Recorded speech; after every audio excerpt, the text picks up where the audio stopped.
All right, guys, so today, again, we would like to welcome our distinguished guests who are here with us this morning. First, we would like to recognize our board members, Superintendent Havers, Assistant Superintendent Ms. Giannetti, Mayor Patriarca, and guests from Joint Base McGuire-Dix Lakehurst.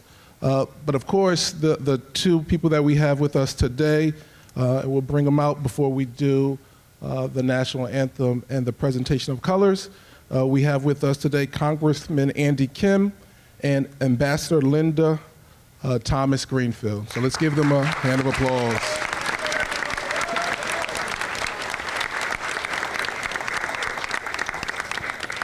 All right, at this time, I ask that you please stand as members of our JROTC present the flag and students from our Choraleers perform the National Anthem.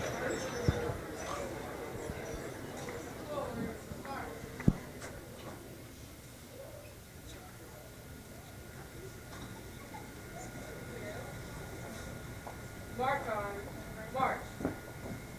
Left turn, march. Color guard, halt.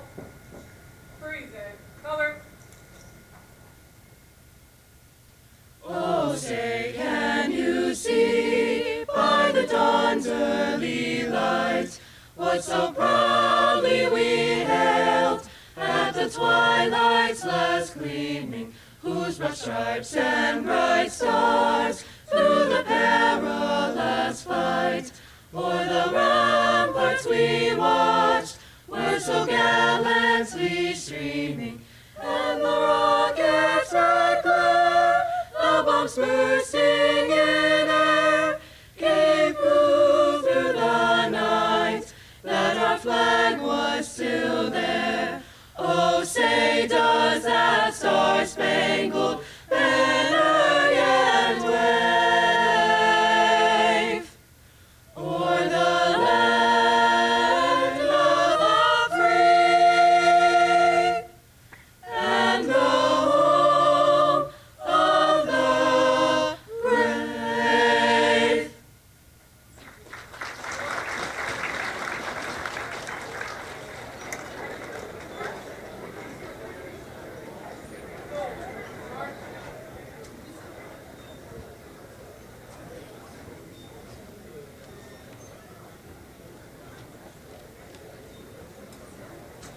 All right, thank you. You may be seated at this time.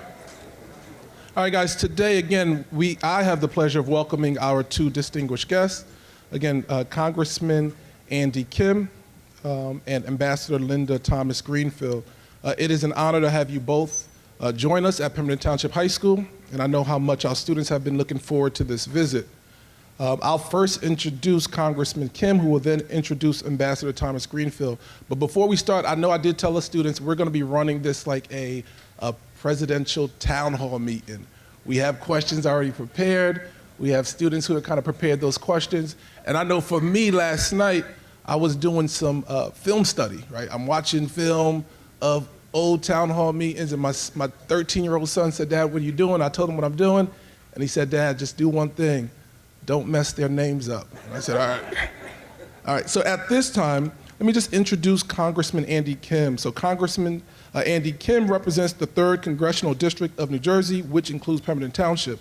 He has dedicated his life to serving the country, working as a career public servant under both Democrats and Republicans. He has served at USAID, the Pentagon, the State Department, the White House National Security Council, and in Afghanistan as an advisor to General Petraeus and Allen.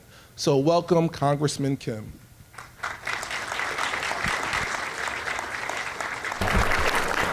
Good morning, everyone. Good morning. Very specific. I like that. It was.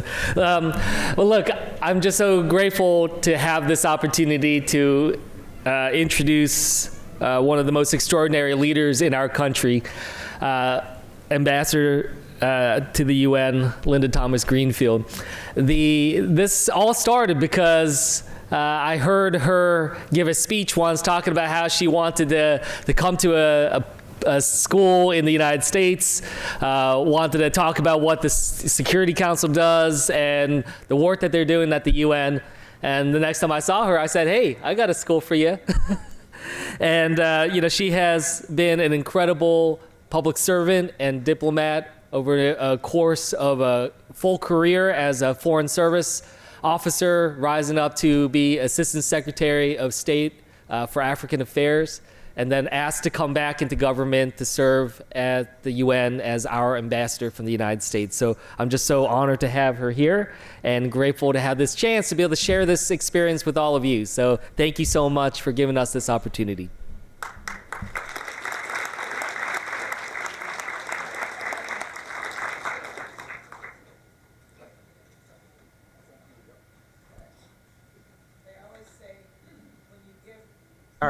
When you give a diplomat a microphone, it's the weapon of choice.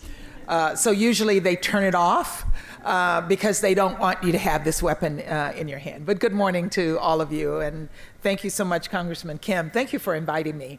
I've been dying to get out of New York, looking for an opportunity to get across the river to New Jersey. And so I was really excited when I got your invitation inviting me to your district today.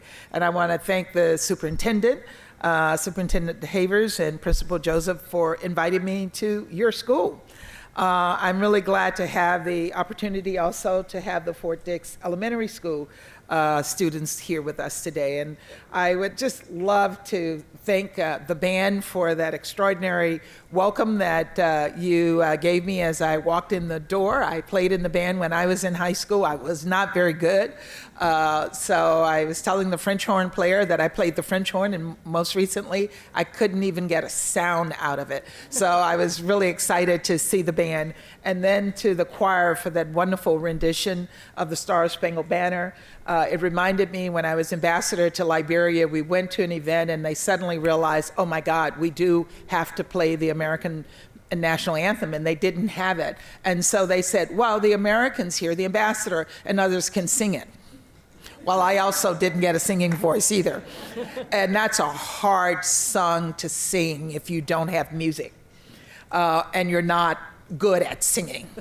And so there I was standing with my team singing the national anthem, and we slaughtered it. It was so embarrassing. So I never want to do that again, but hearing the rendition today was really fantastic.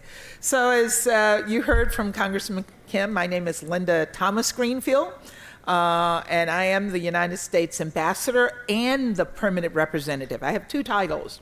I'm the Ambassador to the United Nations, and I'm the Permanent Representative to the Security Council of the United Nations. And for those of you who are in the audience, that means that, like Congressman Kim, I represent the American people. He represents you to Congress on the national stage. I represent you to the world on the international stage. And what happens at the United Nations is that every single country, and I think there are 193, send their representative to represent their country at the United Nations. And they're sent there to support their national interests, but also to work on issues of peace and security around the globe. They deal with all kinds of global issues. We deal with climate change, and we deal with the pandemic. We deal with war. So I will tell you that for the past 6 weeks, for me, it's been Ukraine every single day. And sometimes late into the night, we will call an emergency meeting on Ukraine, and the 15 members of the Security Council, there are only 15, 5 of us are permanent, the US, Russia, France, China, and the UK, 5 permanent members, and we have something called the veto power, so we can veto everything everybody says, and it's good when it's yours, and it's really bad when it's theirs. So it's a hard thing to have that veto power and to figure out when to use the veto power and to have to deal with when the veto power is being used against you. So the 15 members of the Security Council have been meeting almost on a daily basis, dealing with the issues of war and peace in Ukraine. And also in my position, I get to travel occasionally. And just last weekend, I spent 48 hours on the road and I went to Moldova. And if you all haven't seen Moldova on the map, I want all of you to get your maps out at some point. Look for Moldova. It's a tiny little country like a kidney in between Ukraine and Romania. And so I spent time in Moldova. What was interesting about Moldova is they have two women leaders. The president is a woman and the prime minister is a woman, and they are extraordinary. And then I went to Romania. Both of those countries have felt the impact of the war in Ukraine. They've seen tens of thousands of Ukrainians crossing the border, fleeing the conflict in Ukraine and looking for safety and peace in their countries. And as we speak today, more than 4 million people have been forced to leave Ukraine. 10 million people have been forced to leave their home. That means 6 million of them are somewhere around their communities, somewhere around their country, but unable to return to their homes. And if you watch TV every day, you see the buildings that are being destroyed. I mean, completely obliterated. Schools with children in them being destroyed. Hospitals with women giving birth being destroyed. But when I went to Moldova and Romania, I actually got to meet the people whose lives had been destroyed by this extraordinarily unconscionable war that the Russians have imposed on the people of Ukraine. And so it was very sad. I am a very emotional person. As I was sitting in the room with women and children and they were telling me their stories and they were crying, I was crying. I feel it even right now, hearing those stories, because those were ordinary people. They were just like you. They were going to school every day. They were hanging out with their friends. I met a 15-year-old kid who was into sports, and they were all excited, and suddenly their school is blown away. Their homes are blown away. Their families are separated. And suddenly they're in a foreign country and they don't even know if they're going to return back home. So when I got back to New York, I had fight in my spirit because I was going to get there and I was going to make sure that Russia was not going to be on the Human Rights Council and talk about human rights to people when they are destroying people's lives. And so we carried forward a vote in the General Assembly, that's all 193 members, where they have to vote to decide whether Russia can continue to have membership in this organization called the UN Human Rights Council. And it was hard. We were lobbying everybody. I was on my phone all night. I was WhatsApping other ambassadors. I was calling them up. I was pleading. I was begging, like, we cannot have these guys sitting next to us on the Human Rights Council. And we won the vote. And the reason I was so adamant is because I saw the lives that were being destroyed. So that's what I do every day. There's some fun parts of the job as well, because you get to meet people from all over the world. You get to talk to them about their countries. Sometimes you get to meet their families. You get to talk to them about what you're interested in and tell them about your country. It's about developing relationships and friendships and engagements that will serve you well all your lives. And what I will tell you is every single one of you in the room, you should develop the relationships you're going to have. These are the relationships you're going to have for the rest of your lives. So I was telling the congressman, I have 17 people on a chat message. These are 17 people I graduated from high school with. And we chat with each other every week. They send me prayers every single day. They see me on TV and they're like, we're praying for you, sister. We see you out there. And some of them say, can you dye your hair? It's a little gray. You're looking kind of old there. Maybe you should put a little makeup on. Let's do a little, I'll send my makeup person to you. So I get that from my friends, also not from my friends. It's like, you had a bad hair day today, girl. Let me send. So that's the fun part of the job. But underneath all that fun, we deal with life and death issues every single day. I've done this for almost 40 years. I was in the Foreign Service for 35, and I hope that one of you today will decide, because you've heard me and Congressman Kim, that you want to pursue a career in the Foreign Service. And it doesn't have to be in the State Department. We have military people who are serving overseas in our embassies. We have people who are working in the private sector who are working overseas. I was describing in the car with my colleagues coming here, the people who work for the United Nations and work for non-governmental organizations who are out, the people who are actually at the border receiving people who are fleeing, people who are traumatized, and are welcoming those people and ensuring that those people get what they need. So there are all kinds of things you can do in the international realm, and I hope that some of you will think about that as you start to think about what you might want to do in your future. So I will stop there, and I look forward to hearing all of your questions, and you can ask me anything you want, including if I dye my hair. Thank you.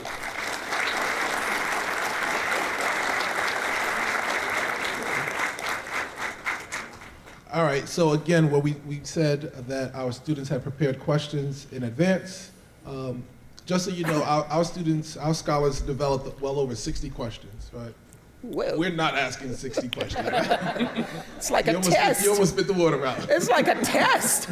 I know we're in a short window of time. So again, we'll begin, and we do have two of our student ambassadors. So we have Eliza Pepito, Senior Eliza Pepito back there, and then we also have Senior John McCullum back there as well. So here's how we'll start. We'll start with Senior Antonella. Antonella, if you could stand up. Yeah, stand up, and then, yep, the mic is coming your way. Okay, so he said before, my name is Antonella. I'm in 12th grade, and my question is for Miss Ambassador Linda Thomas. And my question is, what classes should I be enrolled in if I'm interested in a career in politics? And if you could, what would you do differently leading up to your career today? Yeah, it's a handful.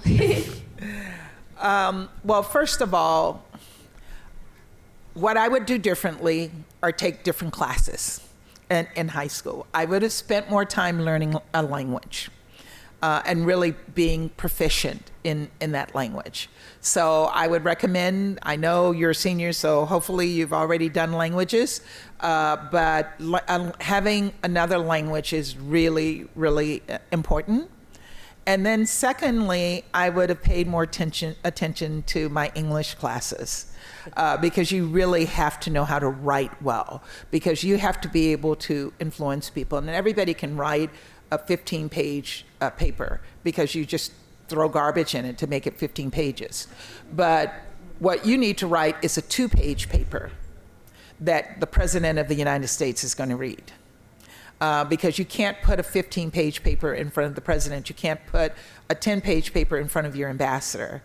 What you need to do is be able to write so succinctly and so clearly that you can put everything you need to say on 2 pages. And the person can read the first paragraph and get it. And you want them to be able to read, your subject and say, this is interesting. And then you want them to read your first paragraph to say, oh, I need to go a little further. And then you want them to read the whole page. And then at some point, that 2-page might become a 15-page where they want to know all the details.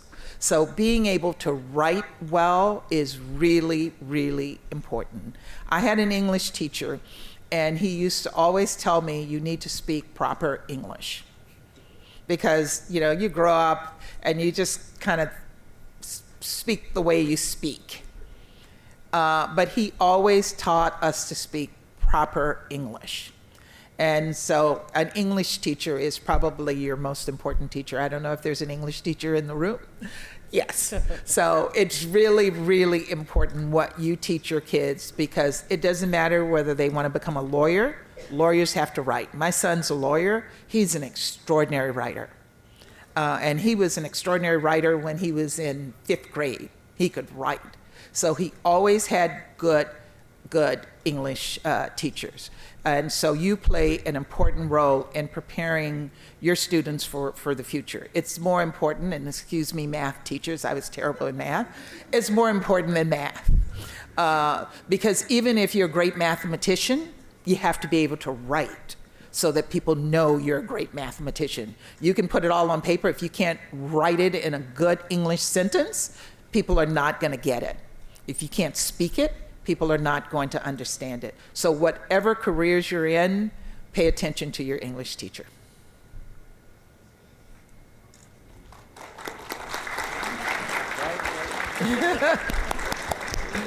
All right, the next question, we'll have Zoe Esposito, please stand.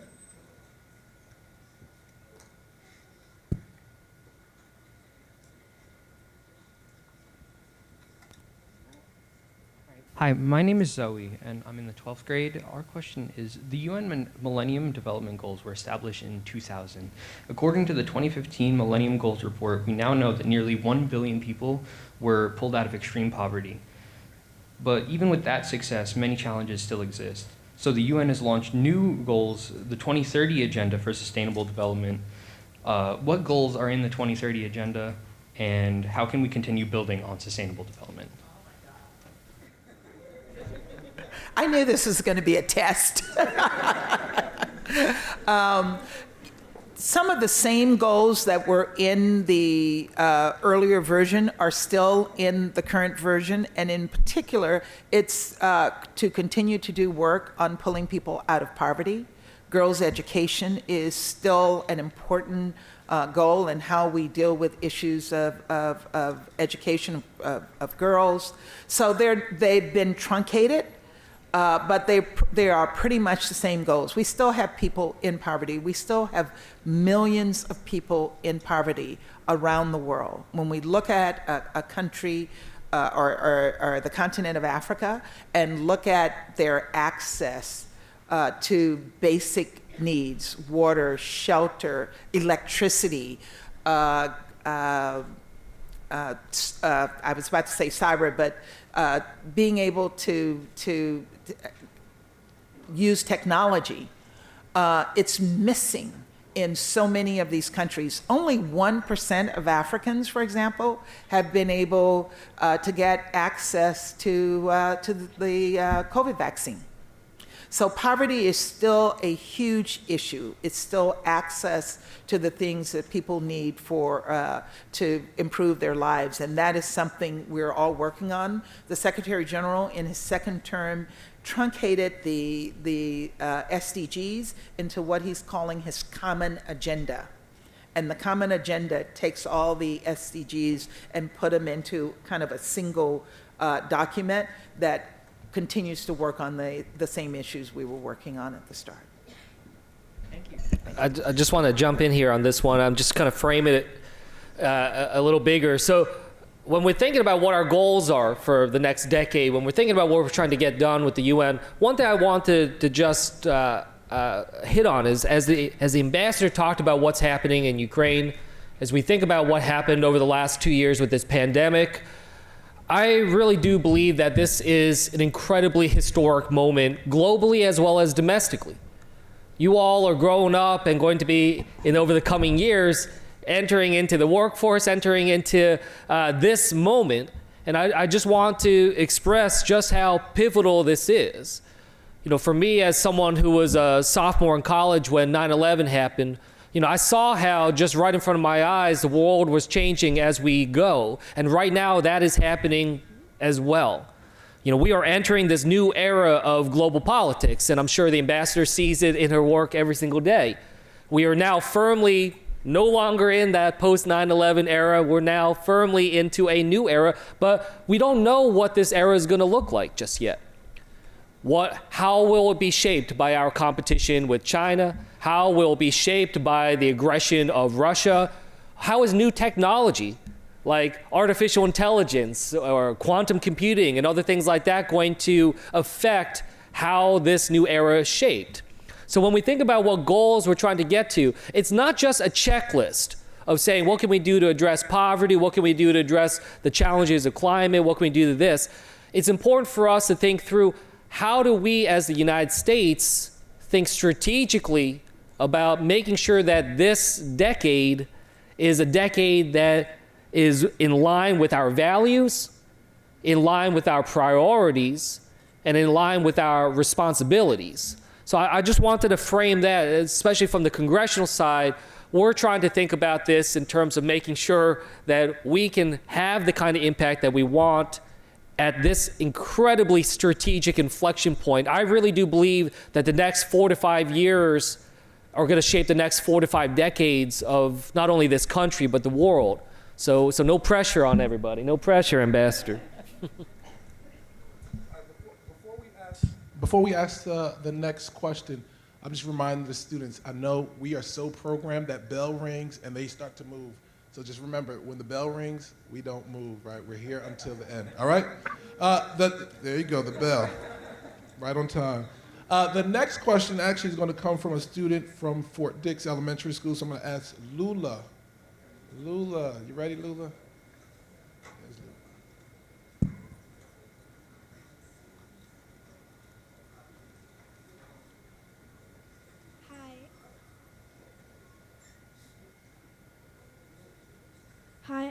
Hi, Miss Linda Thomas-Greenfield. I wanted to know approximately how many UN ambassadors you've met.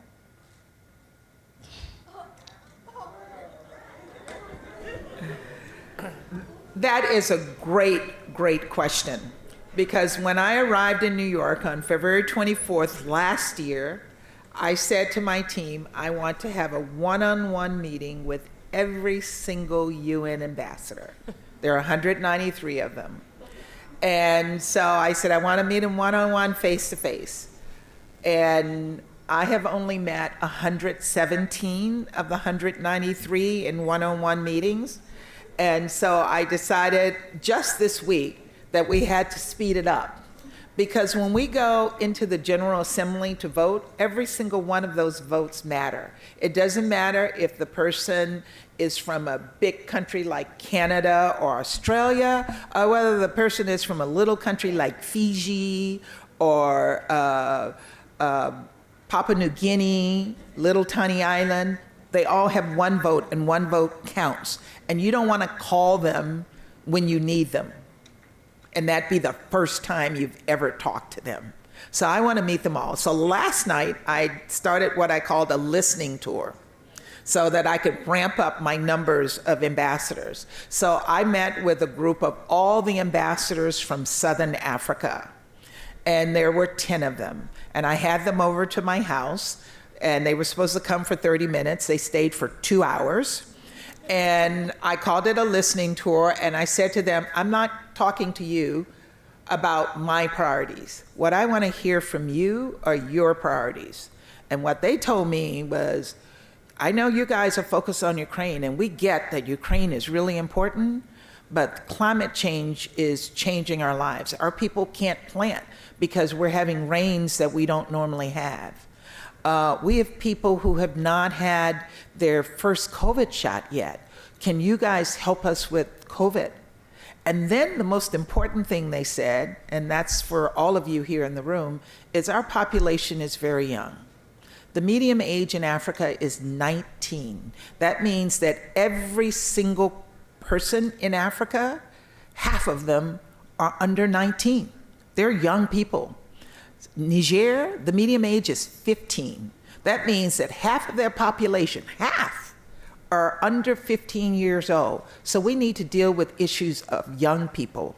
So on the listening tour, I added 12 more countries that I had not met to my list. I'm still going to look to meet them all individually so that by maybe the end of the summer, I will hit the entire 193.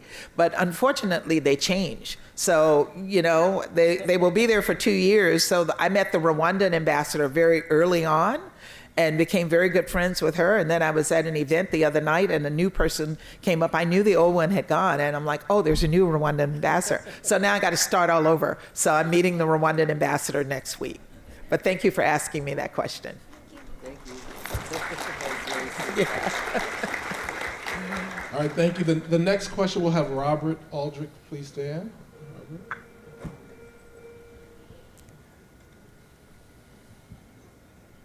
Hello, my name is Robert Aldrich. It is my 3rd year here at PTHS, and I'm of the 11th grade. My question is directed to Congressman Kim. It seems as though that all bills are billions to trillions of dollars and are filled with various complicated components and issues. My question to you is, why can't there be an increased amount of single-issue bills that could increase bipartisan voting and action? Yeah, well, look, first of all, I'll say I agree with you. We should be able to pass bills that are clear-cut, single-issue bills. We passed one in the House of Representatives just about a week ago that would limit the cost for people that need insulin to $35 a month.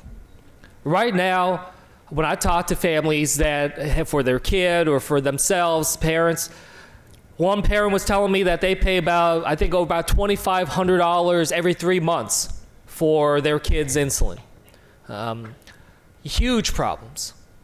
And this is not something where like people can go without it. They're like, you know, this is not a normal commodity in the market where someone says, oh, the price is too high, I'm just not going to take my insulin this month. It's not like a TV or something like that. They need this. So they will pay whatever price is necessary to keep them alive.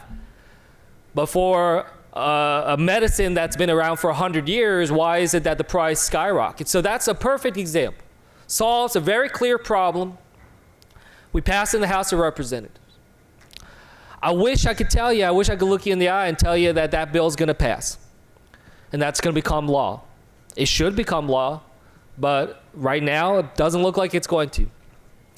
We have 2 problems. One is we have procedural issues, you know, that prevent this, but the overarching problem is that we live in a time right now when I think too many folks think that politics means nonstop campaigning rather than actual governance. And we're having a lot of trouble understanding that we need to get things across the board and deliver for the people. One of the reasons why we have big packages is that one of the only ways in which to break political deadlock right now is to use a concept called reconciliation. This is a process of passing legislation that was never intended to be the only solution to be able to get things through. But it reduces the threshold, especially in the Senate, to be able to have a simple majority rather than the 60 votes needed to break what's called a filibuster. So as long as we have this political stagnation right now, well, as long as we have this situation where people are often voting against things that make perfect sense simply because of politics, we're going to continue to struggle right now to do the types of things that you were talking about in terms of getting those types of legislation through. But look, what I'll tell you is that I do believe that there's a better way to do it. I still have hope that we can try to return to that kind of engagement and that kind of governance that is focused on delivering for the people, grounded in respect for one another, that we can have disagreements but still be able to have civil discourse and be able to think about the greater good of what it is we're trying to accomplish. I'll just end by this. I always try to think through this one quote from Martin Luther King. It's from his I Have a Dream speech. And it's one of the lesser known lines from that speech. I'm sure all of you know the iconic parts of that speech. But he also said in that speech, he said this line that says, "Let us not try to quench our thirst for freedom by drinking from the cup of bitterness and hatred." I say that to you just because I think that we need to make sure that we as a country are engaging with each other, talking to each other, I do sometimes worry that we're struggling from a crisis of empathy in this country right now, struggling to put ourselves in someone else's shoes, see the world through someone else's eyes. I hope that we're able to have that kind of deeper connection, and I think that's the kind of thing that'll break this fever that we have right now and hopefully allow us to have a legislative body that is much more productive. So thank you for that question. Thank you very much. All right, the next question goes to a Fort Dix student. He said he goes by Jet. There you go, Jet. Good morning. My name is Jet, and who has inspired you throughout your life? Let me start. There are so many people who inspired me. My mom. So if you guys are not being nice to your moms, start being nice to your moms. When I was your age, I was not always nice to my mom. But when I look back on life, and she's not here anymore, she really, really inspired me because she was so kind. And kindness just guided her every single day. And now I always tell people the best leadership skill that I have is kindness. If you can't be kind, you can't be a good leader. So my mom was the biggest inspiration in my life.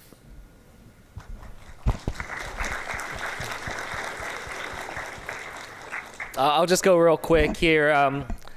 I've had a lot of folks inspire me over the course of my lifetime, and I've had a couple of opportunities to have some extraordinary mentors as well. And I would encourage all of you, as you build your careers, try to find those folks that are looking out for you. Try to find those folks that are ahead of you, the ones that have the jobs that you aspire towards, because I'm sure the ambassador would agree, especially as someone who is a State Department person as well, that's a big part of it is, having those mentors that can help guide you. But, for me, I will forever in my life be grateful for the opportunity that for a short period of time I was able to call as my colleague a great man named John Lewis. I don't know how many of you have studied him in the civil rights era. He was a young man when he led the march across the Pettus Bridge in Selma. It was extraordinary. He has been a public servant his whole life.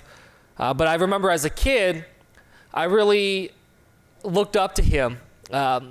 In some ways, when I was studying the civil rights movement when I was young, I just quoted Martin Luther King. He seemed like, Martin Luther King to me, just seemed like he was in another world. Just his eloquence and his reputation. But I always remembered as when I was young to see a young John Lewis, someone who was a teenager when he took on the work that he did. It made me feel like anyone could do this. And I say this with all due respect. He was an ordinary man in extraordinary times. And I think that's what I found so remarkable about him. He empowered me. He made me feel like I could do something. And, so I say that to you as just saying, look, as you get older, as you have the opportunities that we've had to meet with presidents and prime ministers and others, they're all just ordinary people, just trying to figure out their way to make an impact. No better, no smarter, no bigger than anybody else. And I think that kind of lesson of empowerment that I learned from Lewis was something I'll take with me forever.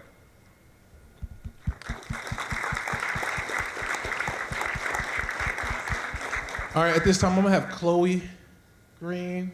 I like that smile. All right, ready, Chloe? Hi, my name is Chloe Green. I'm in 11th grade. My question is for both Congressman Kim and Ambassador Thomas-Greenfield. Did you always know you wanted to be involved with politics while growing up, and what sparked your interest? Well, what I'll say is no. I didn't actually know that I would want to go into politics, but I always wanted to go into service in some way or another. People here, I say this a lot. My parents taught me this line when I was younger. They said that service isn't just a job; it's a way of life. It's not something that you just do 9 to 5 and you hang it on up. It's not just about what your job title is. It's about your fundamental responsibility to the people around you, whether there's friends, families, or strangers alike. My father was someone who tried to cure cancer and Alzheimer's. He was a medical researcher. He considered that service. My mom was a nurse serving the hospitals of this community. That was her service. So I wanted to serve. It didn't necessarily know that that would mean government. But as I mentioned, you know, I was a college sophomore when September 11th happened. If that day didn't happen, I'd probably be a microbiologist or a geoscientist. That's what I was interested in. I was trying to become an astronaut, honestly. But instead, that day changed everything. And all of a sudden, I learned about a country on the other side of the world that I'd never heard of before, called Afghanistan. Who would have thought that 10 years later I'd be working there in Afghanistan on behalf of the United States government? So, you know, for me, it was, an unusual journey. But one thing that I'll say, and the ambassador said it too, I have felt the greatest honor to be able to serve my country in the way that I have. Both of us have served in government in nonpartisan career capacities. And I think that that's honor. Both of us have served under presidents of both the Republican Party and Democratic Party. We served the country.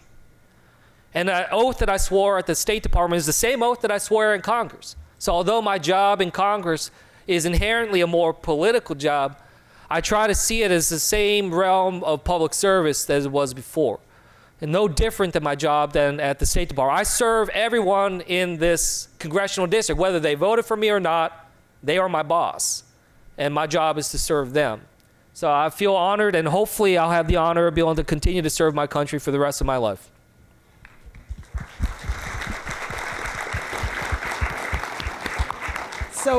So for me, I don't see myself as being in politics, but I do see myself, as the congressman said, as serving the American people.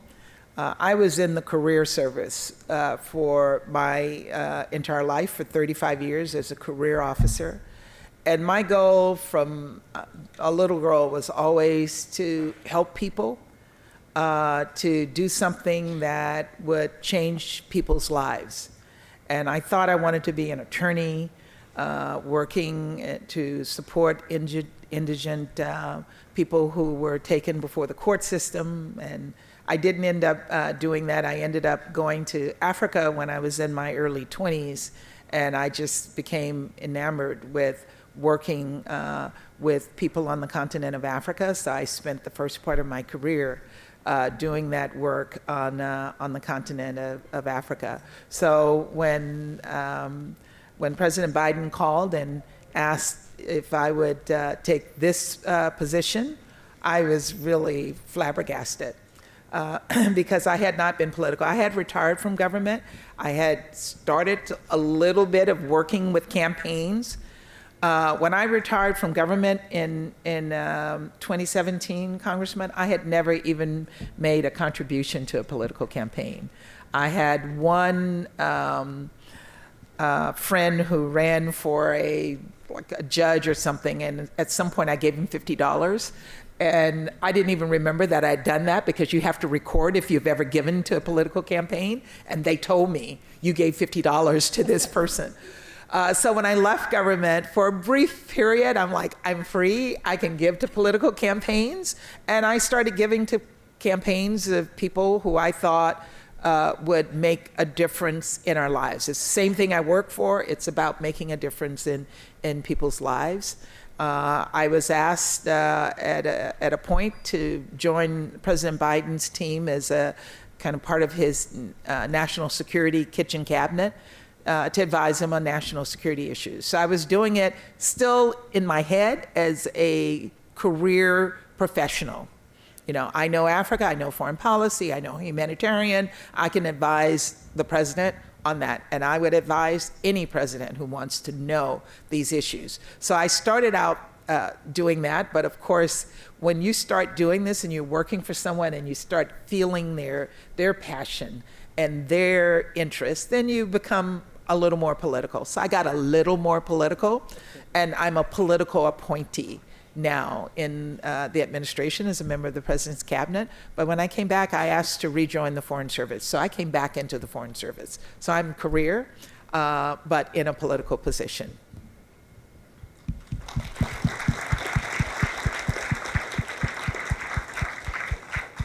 I think we have time maybe for hopefully 2 questions, maybe 1. Right now I'm going to have Senior David Israel please stand. Hi, my name is David Israel, and I am in the 12th grade. My question is for Ambassador Thomas-Greenfield.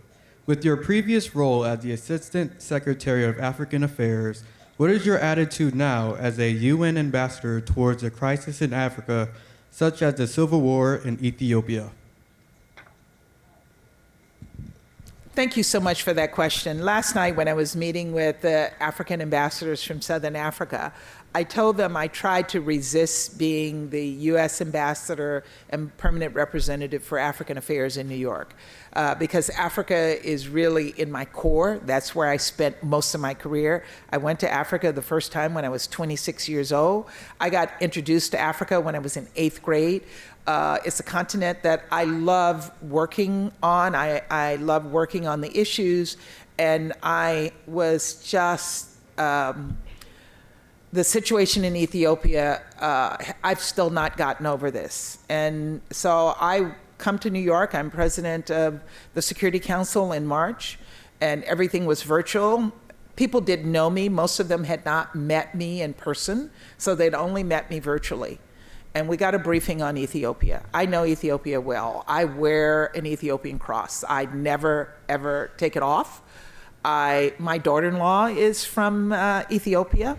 So it's a country I know well. If you've never visited Ethiopia and you can't do it now because of the war, it's a country you should visit. It has an immense, beautiful history. They have churches that were built in the 8th century, that were built out of stone underground. I mean, it's an extraordinary country. So when this war started, and I started hearing the stories of what was happening, I literally had a meltdown on screen in the Security Council. And I'm like, you guys are sitting here like it doesn't matter to you. We talk about Black Lives Matter. Clearly, they don't matter in Ethiopia because nobody is doing anything, and we're watching this happen. And I'm not taking sides. I'm not taking the side of the government. I'm not taking the side of the Tigrayans. What I'm doing is taking the side of the people.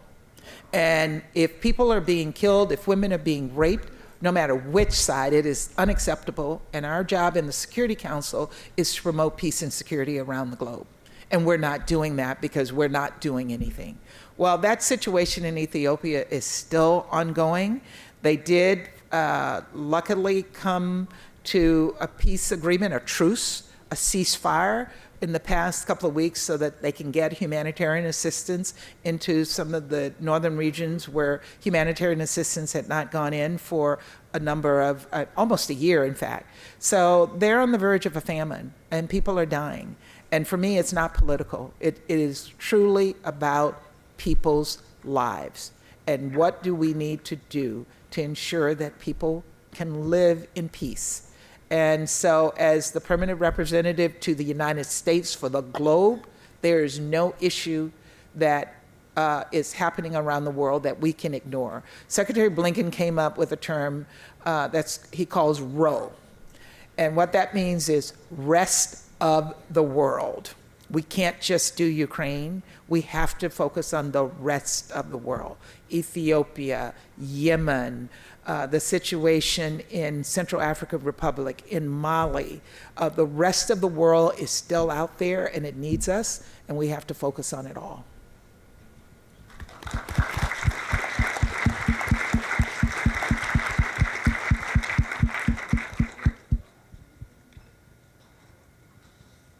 I think that we have that. We got time for one more? No? This is it. All right, listen, I think that was a great way to end. Listen, we thank Ambassador Thomas-Greenfield, Congressman Kim for this authentic learning experience for our scholar. I'm gonna ask 2 of our student ambassadors to come up. We have 2 students from Fort Dix that will come up just to present you a gift, just saying thank you. So we ask you to accept these gifts. You are now considered honorary Pemberton Hornets. Again, we thank you.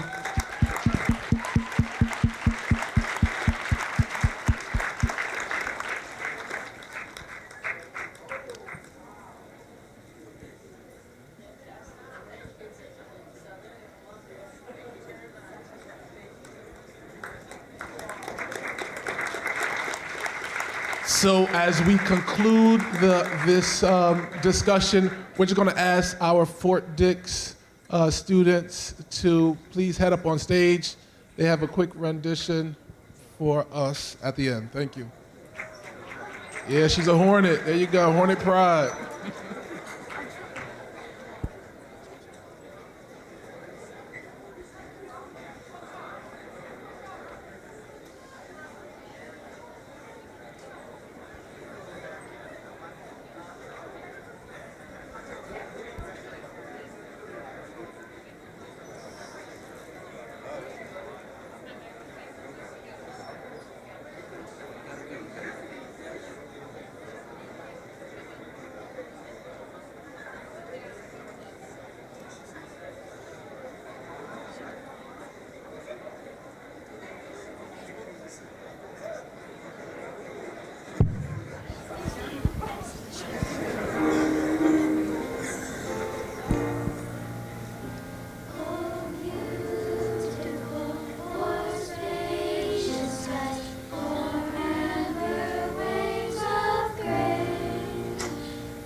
All right, thank you, Fort Dix. Great job, great job. All right, so great job.